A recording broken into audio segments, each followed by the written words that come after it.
بسم اللہ الرحمن الرحیم۔ حضرت ابو ہریرہ رضی اللہ تعالیٰ عنہ فرماتے ہیں، اسلام میں مجھ پر 3 ایسی بڑی مصیبتیں آئی ہیں کہ ویسی کبھی بھی مجھ پر نہیں آئیں۔ ایک تو حضور صلی اللہ علیہ وسلم کے وصال کا حادثہ، کیونکہ میں آپ صلی اللہ علیہ وسلم کا ہمیشہ ساتھ رہنے والا معمولی سا ساتھی تھا۔ دوسرے حضرت عثمان رضی اللہ تعالی عنہ کی شہادت کا حادثہ۔ تیسرے توشہ دان کا حادثہ۔ لوگوں نے پوچھا، اے ابو ہریرہ، توشہ دان کے حادثے کا کیا مطلب؟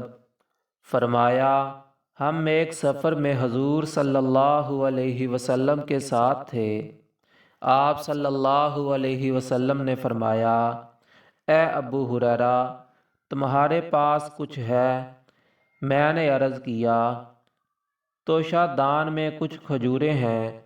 آپ صلی اللہ علیہ وسلم نے فرمایا، لے آؤ۔ میں نے کھجوریں نکال کر آپ صلی اللہ علیہ وسلم کی خدمت میں پیش کر دیں۔ آپ صلی اللہ علیہ وسلم نے ان پر ہاتھ پھیرا اور برکت کے لیے دعا فرمائی۔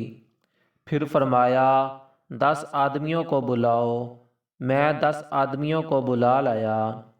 انہوں نے پیٹ بھر کر کھجوریں کھائیں۔ پھر اسی طرح 10 آدمی آ کر کھاتے رہے، یہاں تک کہ سارے لشکر نے کھا لیا، اور توشہ دان میں پھر بھی کھجوریں بچ رہیں۔ آپ صلی اللہ علیہ وسلم نے فرمایا، اے ابو ہریرہ، جب تم اس توشہ دان میں سے کھجوریں نکالنا چاہو تو اس میں ہاتھ ڈال کر نکالنا اور اسے الٹانا نہیں۔ حضرت ابو ہریرہ رضی اللہ تعالی عنہ فرماتے ہیں، میں حضور صلی اللہ علیہ وسلم کی ساری زندگی میں اس میں سے نکال کر کھاتا رہا۔ پھر حضرت ابو بکر رضی اللہ تعالی عنہ کی ساری زندگی میں اس میں سے کھاتا رہا۔ پھر حضرت عمر رضی اللہ تعالی عنہ کی ساری زندگی میں اس میں سے کھاتا رہا۔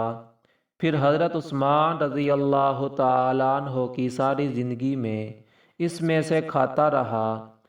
پھر حضرت عثمان رضی اللہ تعالی عنہ شہید ہو گئے تو میرا سامان بھی لٹ گیا اور وہ توشہ دان بھی لٹ گیا۔ کیا میں آپ لوگوں کو بتا نہ دوں کہ میں نے اس میں کتنی کھجوریں کھائی ہیں؟ میں نے اس میں سے 200 وسق یعنی 1050 من سے بھی زیادہ کھجوریں کھائی ہیں۔ جو کچھ سنا گیا، اللہ پاک اس کو سمجھنے کی اور اس پہ عمل کرنے کی توفیق عطا فرمائے۔ اگر آپ کو ہماری ویڈیو اچھی لگے تو ہمارے چینل کو سپورٹ کیجیے۔ اگلی ویڈیو تک کے لیے اجازت دیجیے۔ اللہ حافظ۔